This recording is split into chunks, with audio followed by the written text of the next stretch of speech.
Welcome to the Creative Penn podcast. I'm Joanna Penn, thriller author and creative entrepreneur, bringing you interviews, inspiration and information on writing craft and creative business. You can find the episode show notes, your free author blueprint and lots more at thecreativepenn.com, and that's Penn with a double N. And here's the show. Hello creatives, I'm Joanna Penn and this is episode number 872 of the podcast, and it is Friday the 10th of July 2026 as I record this. In today's show, I'm talking to Jamie Ferguson about multi-author bundles and anthologies. We discuss the difference between bundles, box sets, anthologies and collections, which can be confusing, the benefits of a multi-author project, how to find and pitch for anthology opportunities, and what editors look for in a contributor, and more. So that's coming up in the interview section. In writing and publishing this week, big news as Amazon Kindle increases the 70% royalty share band. About time. Starting July 7th, 2026, the maximum list price for the 70% royalty option changes from $9.99 to $12.99 on Amazon.com, with equivalent changes across all KDP marketplaces. So you can now price your ebook between $2.99 and $12.99 and still get the 70% royalty option, which of course you've been able to get at Kobo and other places forever. So if you are on the lower royalty option and you have maybe higher priced books, hopefully that will help. You don't have to go in and change anything, but I do think this is a good thing, obviously with inflation in general, and we do see many traditionally published Kindle books now at $12.99, so that is a way forward. But also bundles and box sets, especially good for this interview today. If you have an anthology, if you have a bundle, say you want to put in 3 books or 5 books. For many years, we've basically said you need to keep your bundles to 3 books on Amazon because of the $9.99 price cap. But now this gives a bit more wiggle room. So I don't know, maybe some authors will do 5 books for the full $12.99 or something like that. So think about how this might help you. And certainly for non-fiction authors, non-fiction is often priced a lot higher. So a good time to think about your prices.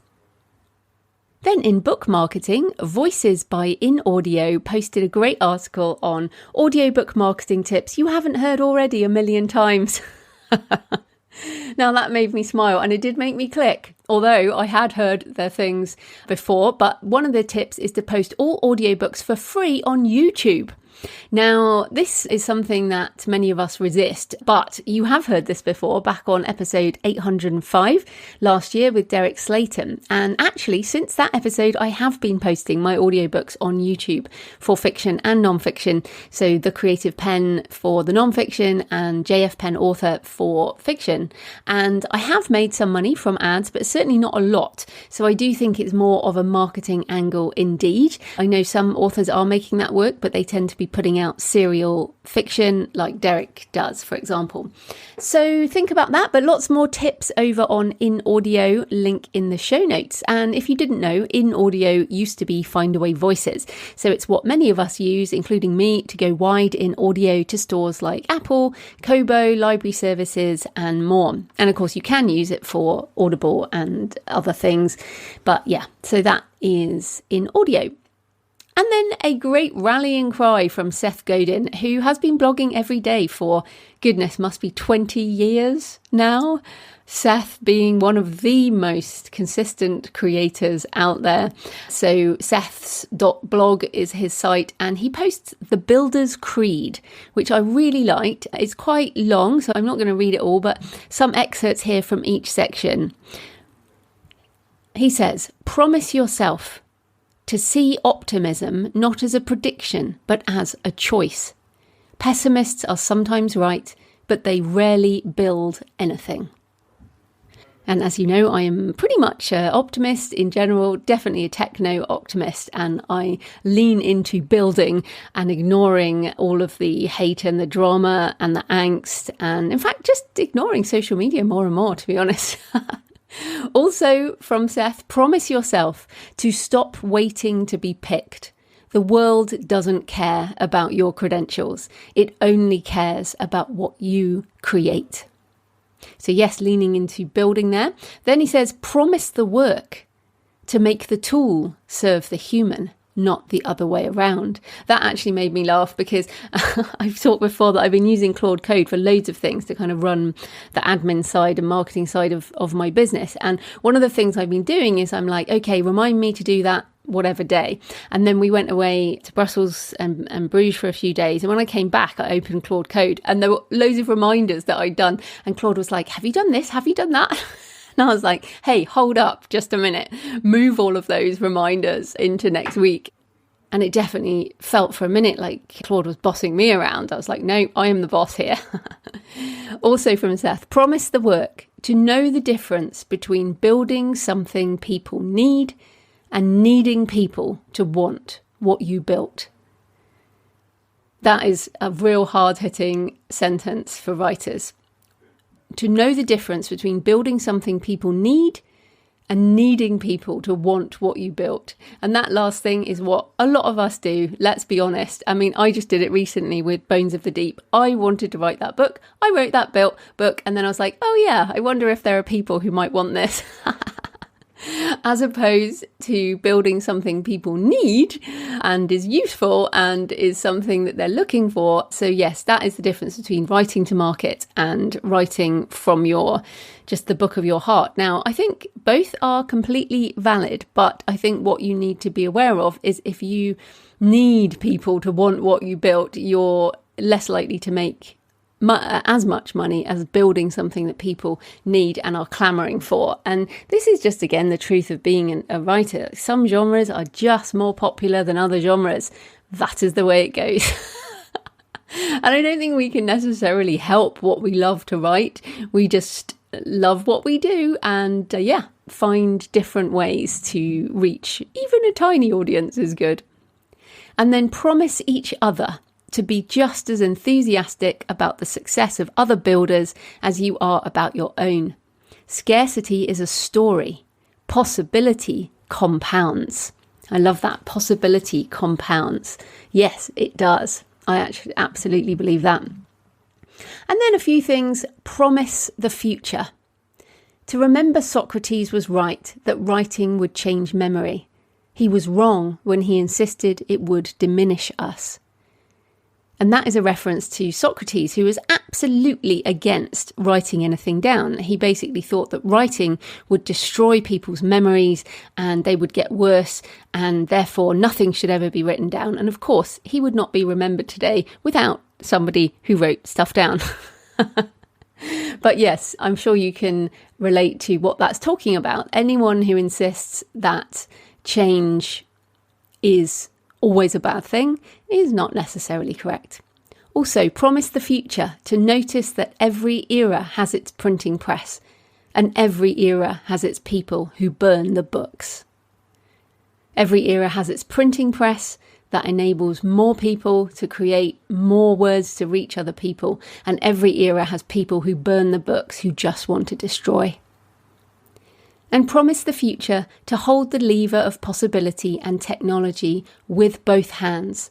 One hand for ambition, one for responsibility. And I like that because I wrote down in my journal the other day, I need to be more ambitious with what I can create alongside AI. If you haven't had a chance to try Claude Fable, and of course ChatGPT 5.6 is out now as well, and these are very, very good at enabling you to be a lot more ambitious with what you want to do. So right now I'm working with Claude on a treatment for a Hollywood film, or perhaps not a Hollywood film, but a film. And I'm also using it to help me write image prompts and making a video trailer for a competition.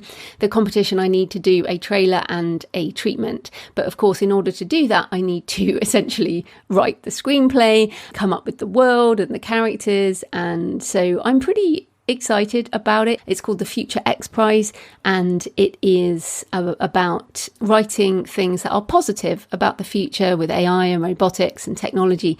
And this is the Reborn project that I have mentioned briefly, but I am deep into biointelligence, plant intelligence, and how bioarchitecture, how using principles of plant intelligence in architecture could mean, along with AI, that we grow buildings that can both clothe us and house us and feed us and protect us from the weather, and also make a green future possible. And the research on this is absolutely fascinating. And of course, I love research, so I'm going deep into that. And in fact, if you are someone who's involved in green architecture, I'd really love to hear from you.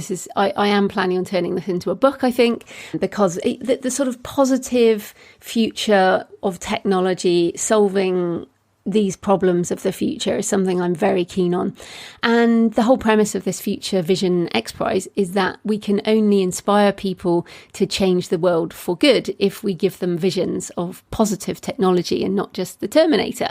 So yeah, I mean, maybe you're someone who wants to also enter the Future Vision XPrize. I'll put a link in the show notes about that. But yeah, the ambition, there's no way I could be doing this without Claude's help, because I don't know anything about architecture or the climate stuff, or only from the news and all that. But I'm really going deep into how this could potentially play out over the next couple of decades, and it is just fascinating. And yes, I'm probably getting too much into world building and not enough on the plot or the characters, but hey, I will get there. And yeah, I'm loving working with Claude Fable on that. So yes, be more ambitious with what you might be able to co-create with AI. And of course, I talk more about these things in my Patreon. In personal news, well, I mentioned last week that I was a finalist in the Selfie Awards for Best Fiction. I did not win. Congratulations to Eva St. John, who won for her novel Flint in the Bones. Although I did get a highly commended for my thriller Death Valley.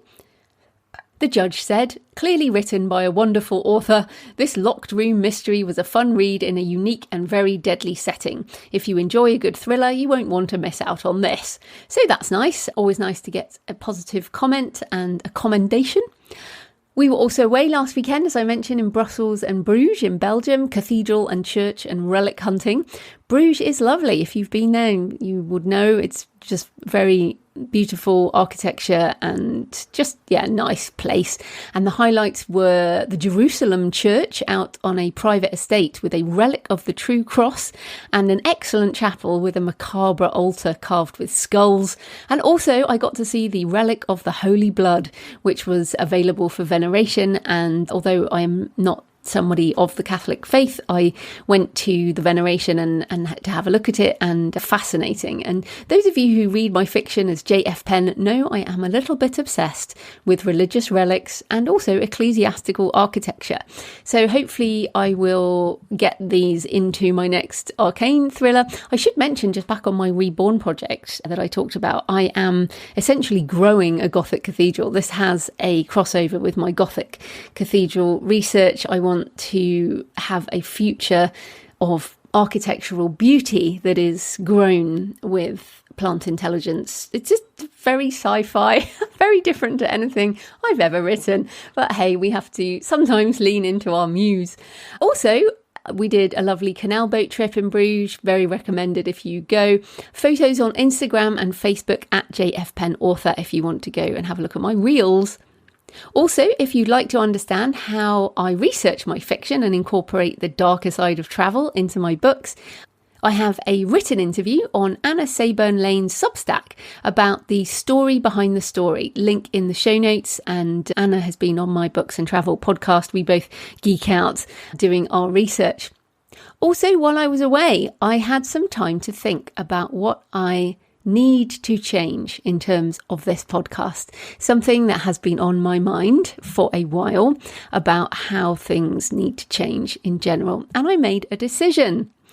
I am teasing the decision right now, but don't worry, the show will go on. I obviously cannot stop at, 872. I will absolutely now have to make it to 1,000 episodes. It feels like that is a place I have to get to. But in terms of how that's going to happen, some things are changing. So I am going to do an in-between-isode this week telling you all about that. So that's just a teaser right now. Also this week, I finished hand editing a short book on how to write, publish and market short stories. Yes, it is a short on shorts. And that is now with Kristen Tate, my editor. And it was a lot longer. I ended up cutting a lot of it out. So it fits beside how to write a novel and successful self-publishing. I didn't want to duplicate all that. So that will probably be coming in probably September now. And also remember, Bones of the Deep is out in all the usual formats, in the usual places, and is in KU at the moment. I love doing this kind of idea of windowing, the windowing release, which was obviously on Kickstarter first, which is ultra wide, and the ebook and the audiobook and all the different print stuff, ultra wide, and now into KU for a few months, especially for the standalone fiction, which is hard to market wide. And then I may put the ebook wide again, but for now, into KU. And of course, the audio and print are all wide. If you have read it or you do read it, a review would be much appreciated wherever you get the book, or on Goodreads or my store, or wherever you usually review. This is probably the most difficult thing with Kickstarter, is that you miss out on a lot of reviews, but I still think it is worth doing. It's just reviews would be much appreciated. So thanks for your emails and comments and photos this week. Ray said, catching up with the podcast on a break in Norfolk, spied the attached book in the shop at Burley House, 111 Dark Places in England that you shouldn't miss. And lovely of Ray to send that to me. But of course, I have that book already. I never miss a dark book or a dark travel type of thing. And Chris sent picture of a graveyard, came across this small graveyard, Hawk's Nest Cemetery, established 1825 on Cape Cod in Harwich. I was out walking my dog in the trails and came upon these. Looks like it's been cleaned up recently, which is great. Always nice to care for your cemeteries. And Tyrene on the episode with Nicole Walker said, I haven't written the braided essay in 3 decades, but I remember writing them in creative writing class a long time ago. And I love being reminded of the possibilities in that. And then when Nicole spoke about speculative memoir, I also remembered a class I had in which the teacher said we didn't have to write the truth in memoir, which was bizarre. I agree. I find this truth in memoir thing quite difficult. And Tyrene also sent a photo out a plane window of the clouds. Flying home from a conference, we flew around huge storm clouds with lightning. I do love a plane photo, actually. I take those myself. I do love to be that high. I get kind of, I'm not happy with heights when you're still close to the ground, but I'm completely fine looking out a plane window. I think the human brain just doesn't really get that it's very high. So yes, thanks for that, Tyrene. Okay, so please leave a comment on the podcast show notes at thecreativepenn.com or on the YouTube channel at The Creative Penn, or email me, send me pictures of where you're listening or your favourite cemetery or churchyard, joanna@thecreativepenn.com. I love to hear from you. It makes this more of a conversation.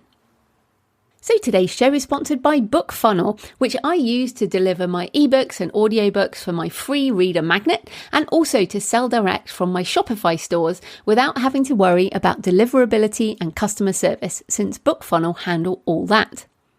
And appropriately for today's show, one of the fastest ways to find new readers is partnering with other authors in cross-promotions and book swaps. The challenge? Coordinating with multiple authors and delivering books to thousands of readers usually turns into a logistical nightmare. BookFunnel makes group promos simple. Upload once, deliver everywhere, and watch your email list grow, without broken links, frustrated readers, or late-night tech support. Smart authors know collaboration beats competition. BookFunnel makes sure your promotions actually work instead of falling apart at the delivery stage. Ready to grow your audience faster? Start at bookfunnel.com/thecreativepenn. That's bookfunnel.com/thecreativepenn. And as ever, if you use my links, it really helps sponsors know that you are listening to the show and that sponsoring it makes it worthwhile for them. So thank you for that. And of course, this type of corporate sponsorship pays for the hosting, transcription and editing. But my time in creating the show is sponsored by my community at patreon.com/The Creative Penn. Thanks to the 14 new patrons who've joined this week, and thanks to everyone who's been supporting for months and years. If you join the community, you get access to all my backlist videos and audio covering writing craft, author business and AI tutorials. Last week, I shared how to use Notebook LM to go through YouTube videos without having to watch them, which is great for audio-first consumers like me. The Patreon is a monthly subscription, the equivalent of buying me a black coffee a month or a couple of coffees if you're feeling generous. So if you get value from the show and you want more, come on over and join us at patreon.com, patreon.com/The Creative Penn. Right, let's get into the interview.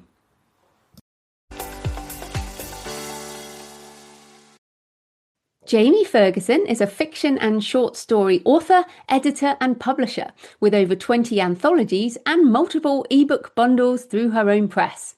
Her latest book for authors is Bundle Up, a practical guide to anthologies and box sets that sell.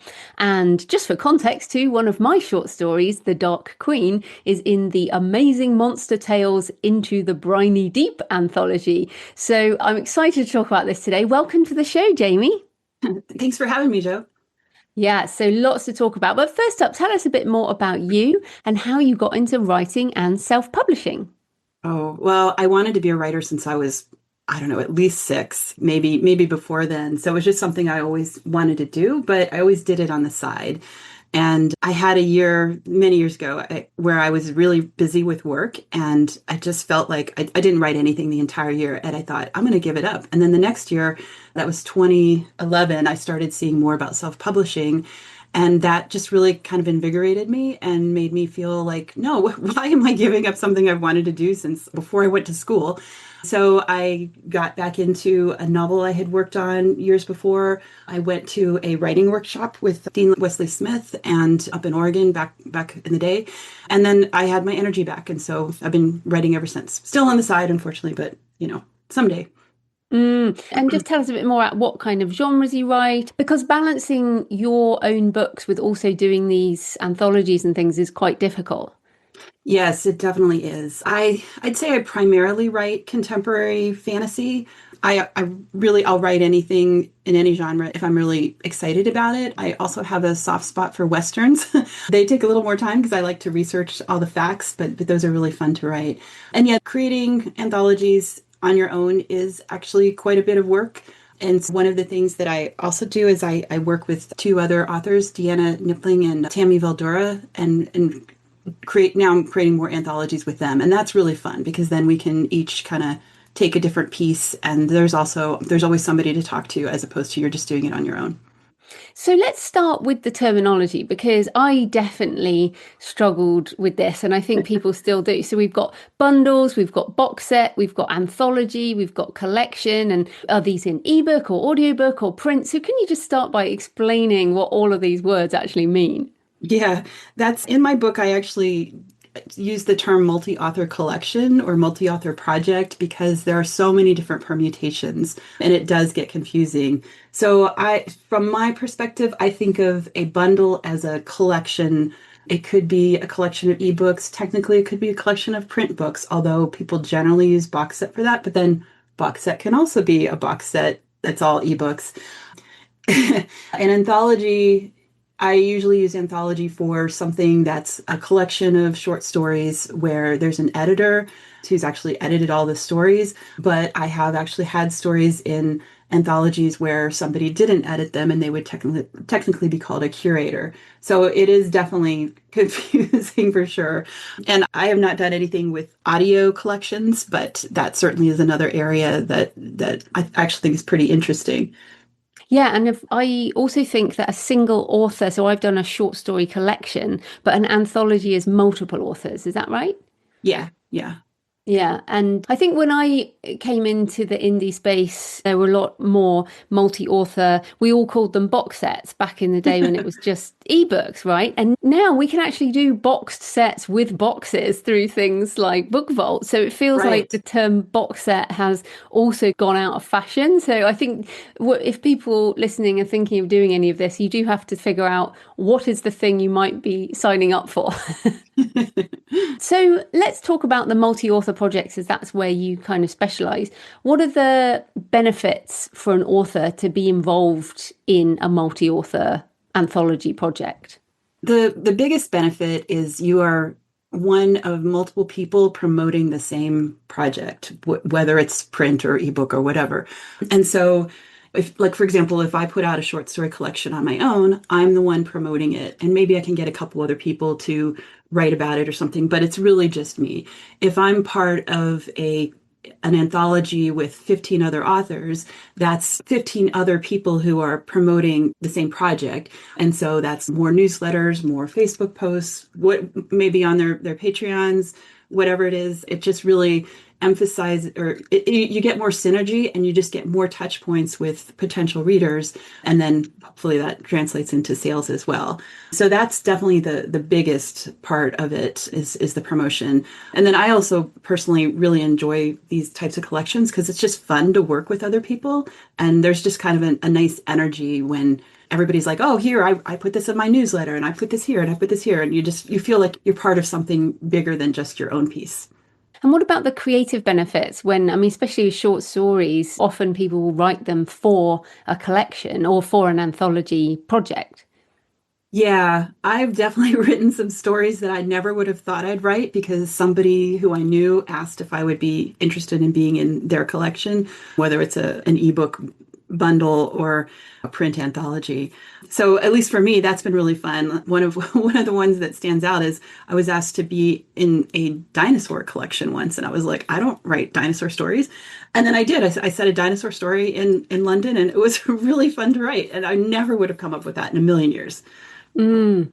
Well, I think that brings us to the sort of, well, so let's say we've got 12 authors, they've all written short stories, and now it's in this anthology. But what is the market for these kind of things? And have you found that there is a readership for short story anthologies that carries over to the author's longer work, for example?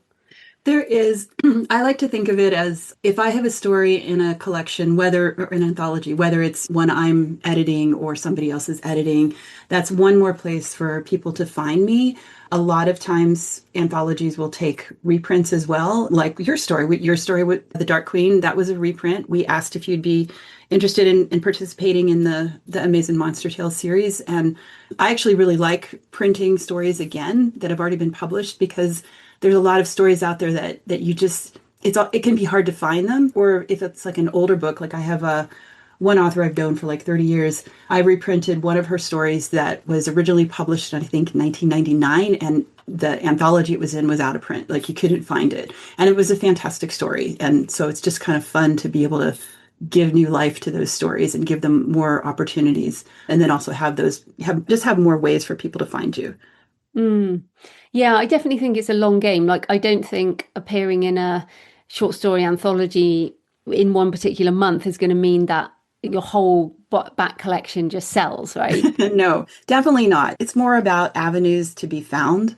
I know there have been some anthologies that I know of that have made quite a bit of money, but in general, you're probably not going to make as much money, but you will have those extra places for people to find you. Yeah, I almost feel like, yes, there is maybe a small amount of money, but it is more about almost a marketing thing in Right. itself. Okay, so let's say an author is listening and they're like, oh, do you know, this sounds like a great idea. So how can they pitch for things like this? How do they find out about opportunities or get noticed to be asked? And what are the expectations for them? The biggest thing is networking. There used to be a couple opportunities where you could make people aware that you had stories that you were interested in potentially having picked up for something. I'm not aware of anything like that now, but so when I talk to people or when I create a collection, I have a mailing list that I send out, and it includes authors who I've published before. It includes a couple extra people who somehow found my mailing list, and I'll publish like, here's what I'm doing. There, authors that I've met at writing workshops, when I've been able to read some of their work, I'll approach them and say, hey, I really liked such and such a story. Would you be interested in writing for this? And then there are a couple other websites like Trope and places that advertise markets.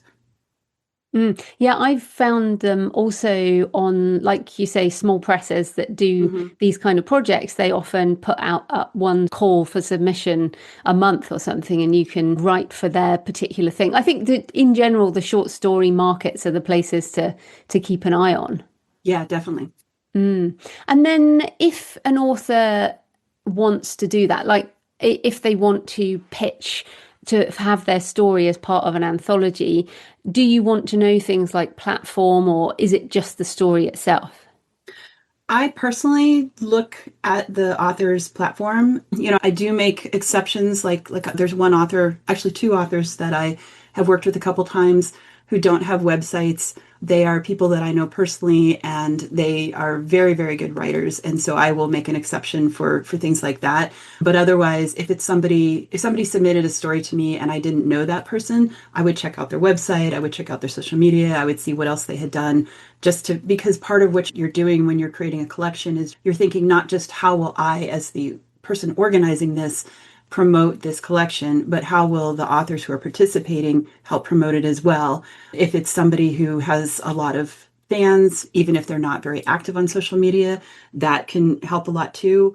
There are a lot of different factors though. So then talk us through the sort of project timeline. How long do things take, and what sort of involvement do the authors have along the way? Because it's a lot to juggle. Yeah, it is a lot to juggle. I can give you an example with the Monster Tales series. So Mm. we will come up with an idea, and we like to try to get the artwork done early on in the process. We don't need it that soon, but it's really great to have that taken care of.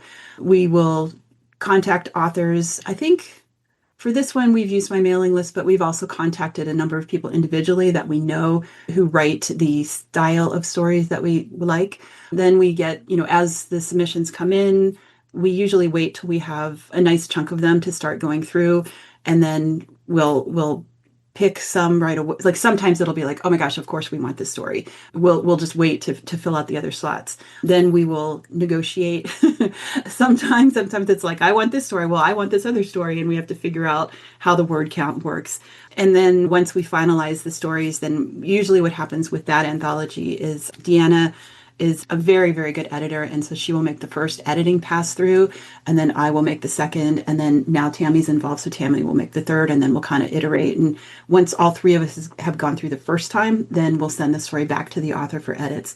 So the most the author has to do for most of the process is just wait for us to edit their story and then work on their edits and get them back. And then once we get closer to promotion to launch, then we'll give them information about here's what we're going to do. And for example, we're going to launch the next issue with a Kickstarter. So our authors know that we have a Kickstarter coming, and we'll give them more information as we get closer to the actual launch date. So how long might an author expect before their work is out there? It really varies. I've had some collections published very quickly. So let's say a couple months. Some have taken longer just because somebody ends up having some life issue, and things get delayed. So I'd say ideally it would be more like 3 to 9 months, I would say, depending on Yeah, the I think collection and the complexity. yeah, exactly. And what you did mention word count there, but just give us a range of what word count you like to get. So I think I'm shooting these days for between like 75 and 80,000 for the total word count for a collection. That includes the stories, but it also includes any like opening, the introduction. For one that we're working on now, we're going to have some interstitials where we have little bits of things we're going to write in between each story. And so that's like the overall size of the collection. And so then I'll keep track of the word count as the stories come in. And then as we edit the stories, sometimes they grow, sometimes they shrink. And sometimes that's a big enough difference where we're like, okay, we need one more story to fill it in. But that's kind of the target. But I guess how much for each individual story? Oh, that varies. I've done a bunch of different things. I think these days, I think what I'm advertising is between 3 and 8,000 words. But I also always tell people if you're outside this range on either side, just check with me. And if it's something that is really an excellent fit for the book, I'll make an exception. And I have published actually the one that's coming out. I think we have a 1,500 or 2,000 word story that was just amazingly perfect for what we wanted. There was another story, actually, I think it was the issue that you were in that was maybe, it was at least 12,000 words, but it also was a perfect fit for the theme. So I will make exceptions, but within reason. I wouldn't put a novella inside an anthology because then you'd have a 22,000 word story next to a 3,000 word story. And I personally feel like that's really kind of jarring for the reader. You don't want to go from something super short to something super long because I don't know, it just doesn't feel like it flows well to me. No, absolutely. We'll come back to the sort of making it, because I think you mentioned some really interesting things there, but just on the contractual side, because a lot of indie authors don't necessarily do any publishing contracts for their work unless it's signing the terms and conditions when uploading on Amazon or Kobo or whatever. So tell us a bit about the contract side. What rights are we talking about here? Any red lines in contracts around this kind of thing? So for contracts, I would recommend people read Christine Catherine Rush's posts on these. She is way more informed about this than I ever will be. And so when I actually have questions, I will look at her posts, and I've asked her a couple questions. What we're doing for the Amazing Monster Tales. So this is the first time that I've actually had authors sign contracts. Prior to this, I've used PubShare, which handles royalty splits and all of that. And that was really great. But we want to do direct sales and Kickstarters and have lots of other options. So we did put together a contract this time, and I'd have to pull it up, but I think we asked for first worldwide rights in English. I'm getting the terminology wrong here, but that was basically it. But yeah.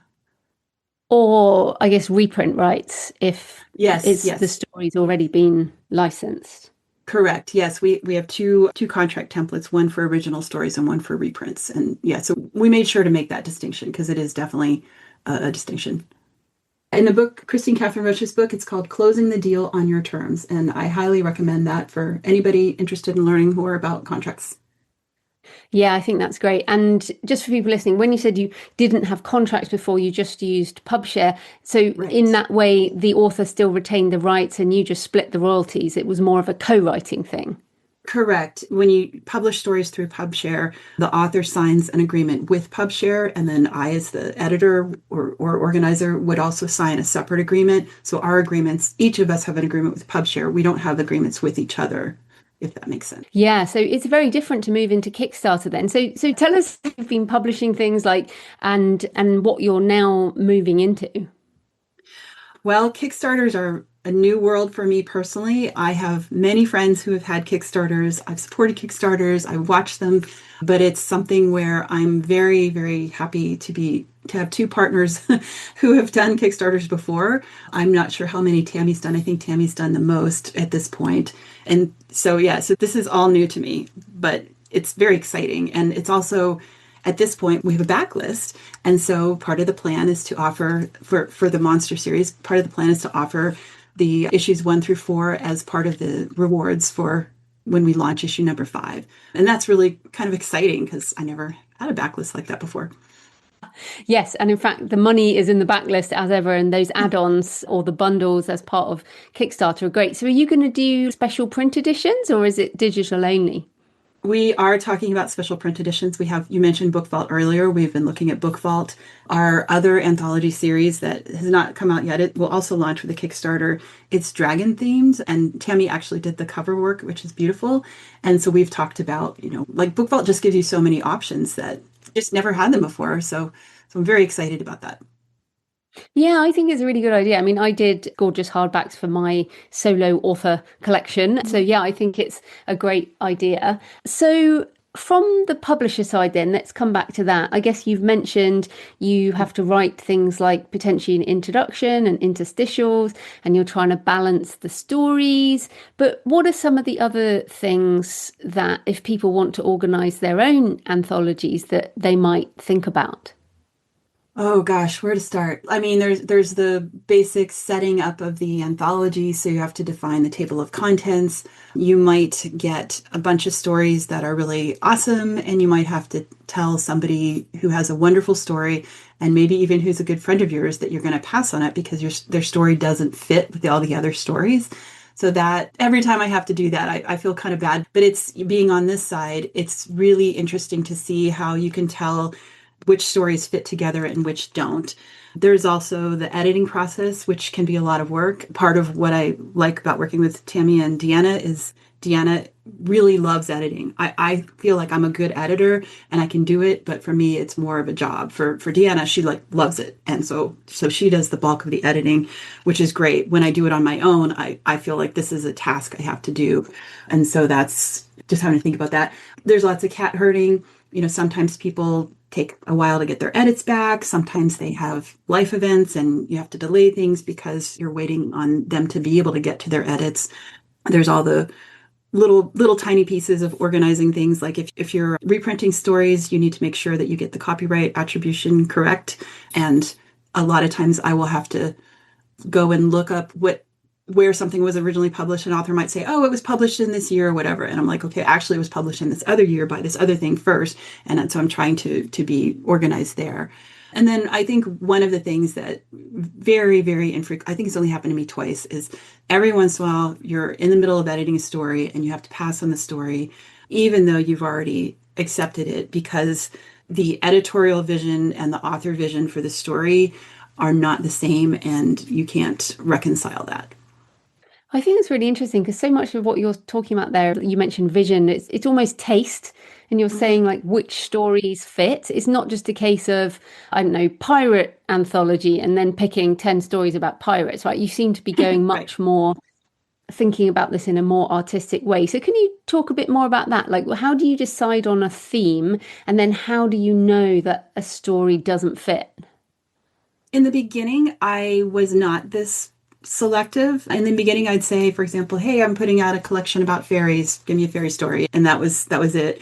As I've edited the stories, it's become easier to see how things fit. So for example, if I have 10 stories in an anthology and I have an 11th story, they have different tones. Like let's say the 11th story is really funny and all the other stories are very serious, then that would be kind of a fit thing. So that's not necessarily taste. It's just you don't want one funny story if everything else is really dark and scary or serious or whatever. And I guess as far as like picking a theme, so the theme could be very broad. So for example, with this dragon anthology we're working on, we decided we wanted it to be called A Hoard of Books. And so the theme was like, has to have dragons, has to have books, and that's pretty much it. And then we were like, let's just see what we get.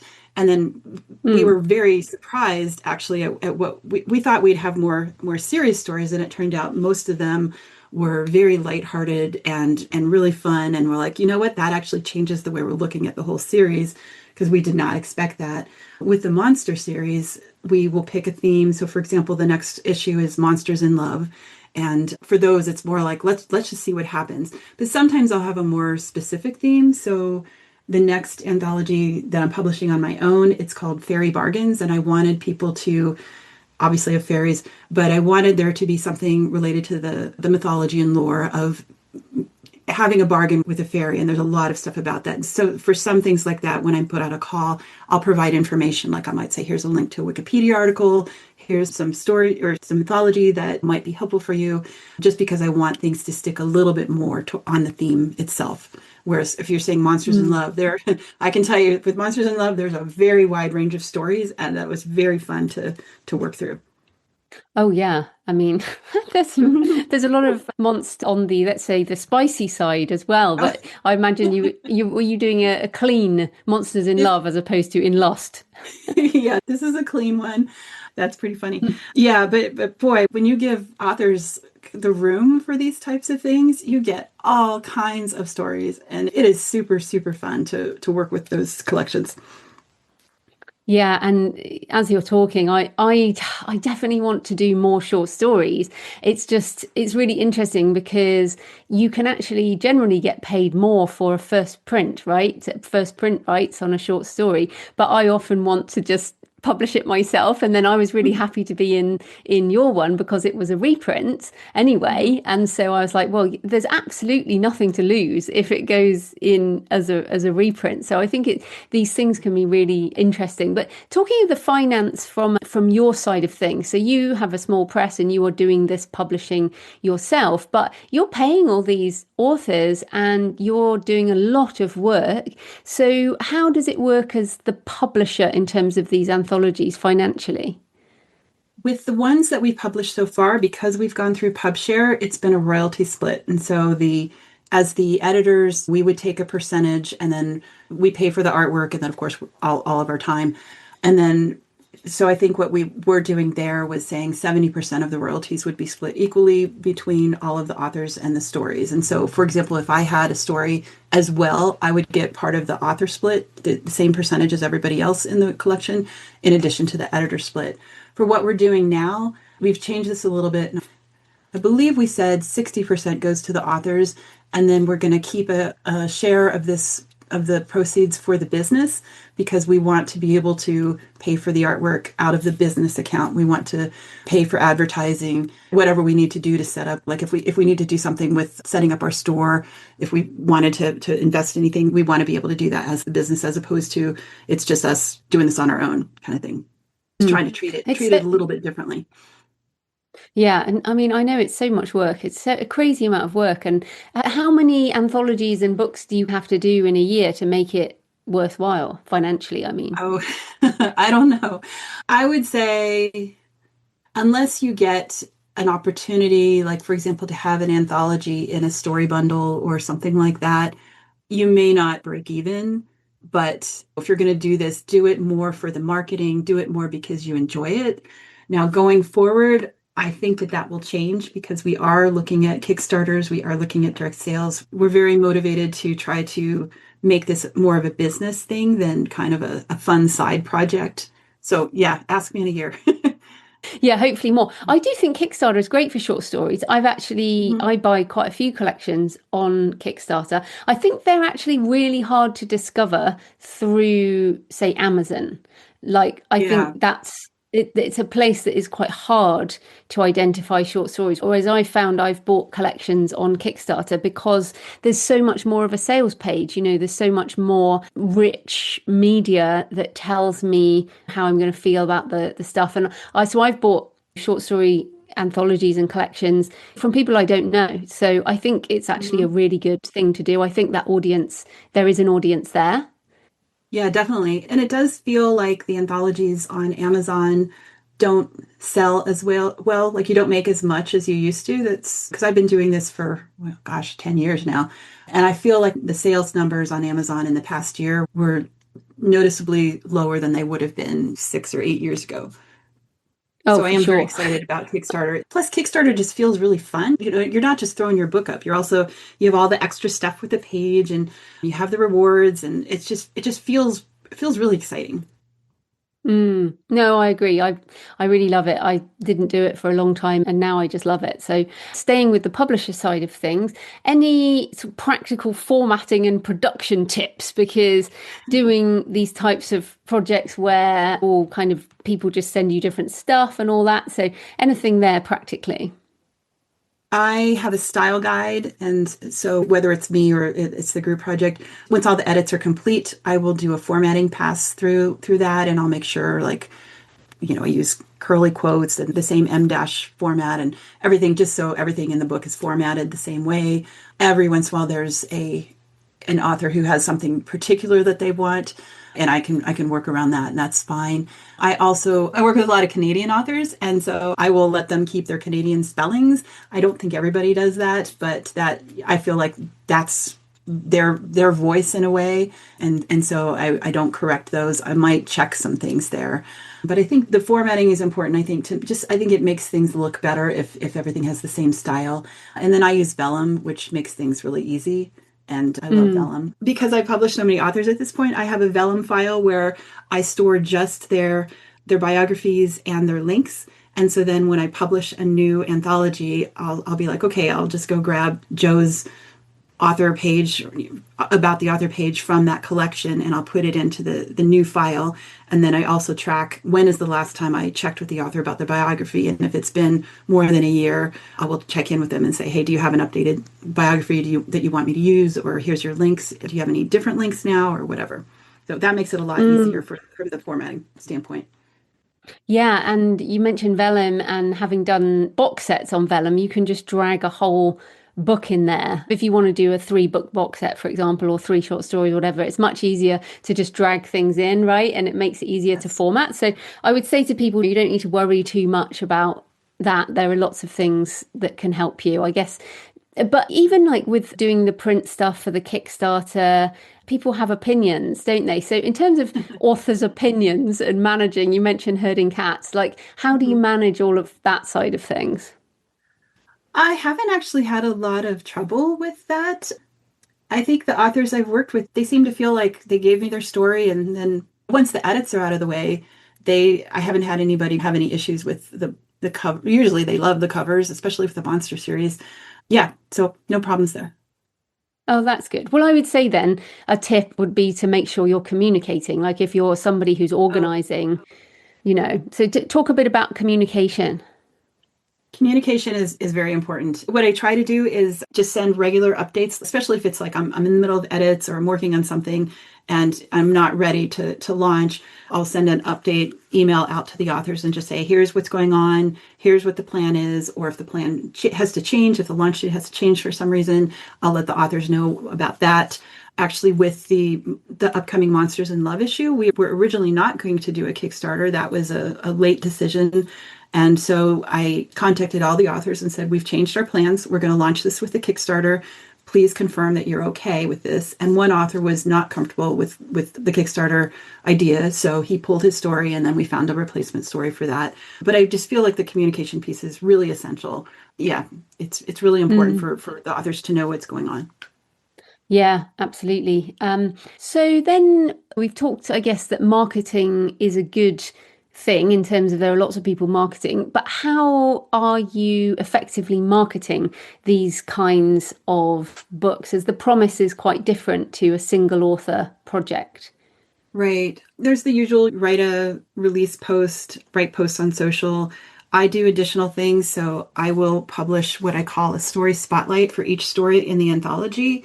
And that's just kind of, I talk a little bit about the story, I provide an excerpt, and then I provide the author's bio and links to find them. Those are really great because they're really very quick to put together. I just, the hardest part is like getting an excerpt that fits, a short excerpt that shows enough about the story to be engaging, but that really isn't that much time either. And then those are also nicely evergreen because I've actually searched for authors before when I'm trying to research them for an interview or something.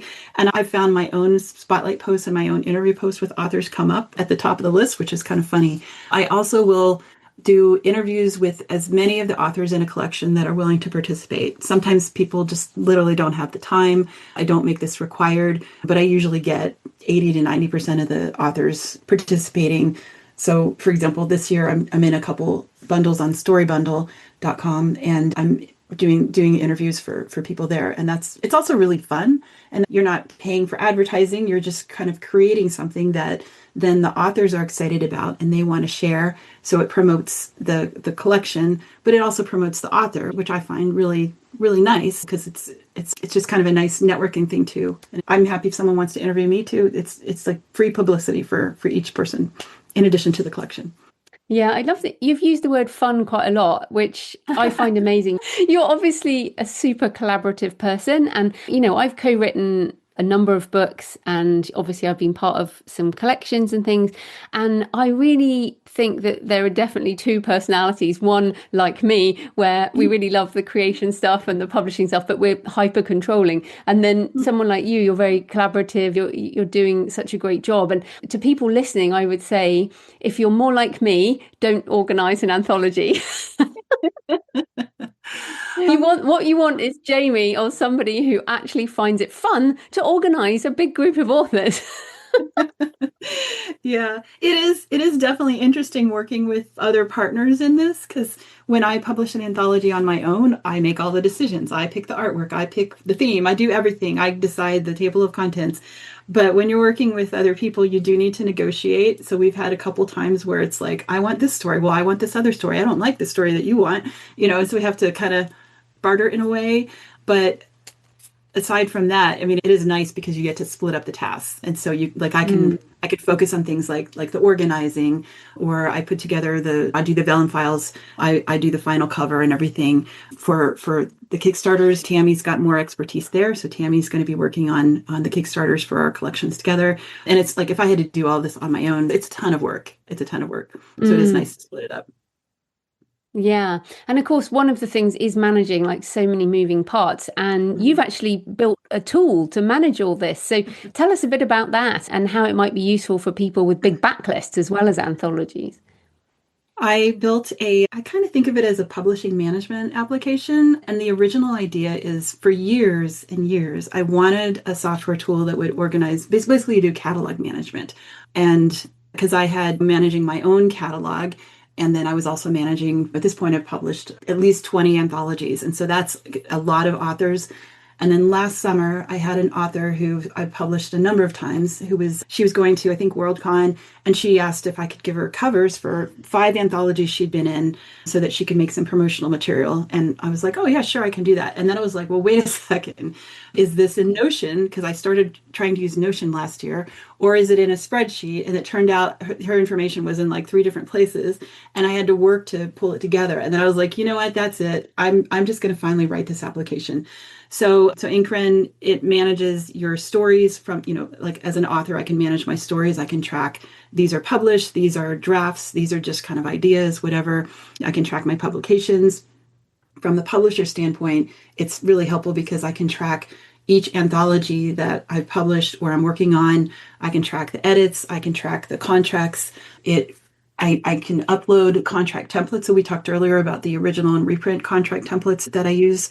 And so I upload those and they have placeholders in them. So if when I generate the actual contract, the author's name will replace the like I'll have the text author name in the contract template and it'll get replaced by like Joanna Penn or whatever. So that saves a lot of time. And then I also added in task tracking because I started to feel like, well, now all my stuff is in one place, but my tasks are somewhere else. And so now I can associate tasks with a publication. So for example, for the book that I'm working on right now, I know which I need to do this for the cover and this is the interior and everything. I have a template of tasks. And then I also can track tasks related to promotion. So for example, the story bundle that I'm promoting right now, I have a task for each interview I'm doing with the authors and I have a calendar view so I can see when I'm going to publish it and know that they're all spread out. So yeah, so it saves me so much time and it's so much easier. I do think building tools when you actually need the tool yourself is very useful. Just say the name again and spell it out for people. It's InkWren. I wanted something. My own personal publishing company is Blackbird Publishing, and I wanted something related to birds and writing. So I came up with InkWren, which is INKWREN, and it's just inkwren.com. Yeah. And so it is available for other people to potentially buy and use. Yes, it is.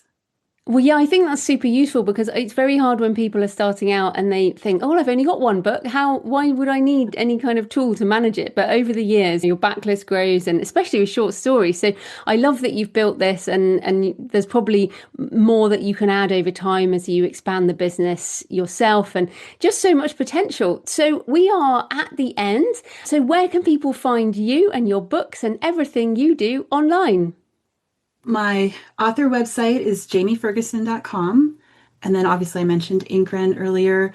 My publishing company is blackbirdpublishing.com. And then the projects that I'm doing with Tammy and Deanna, we have a couple websites, but the easiest way to find us is our press, which is boragrovepress.com. Fantastic. Well, thanks so much for your time, Jamie. That was great. Thanks, Joanna.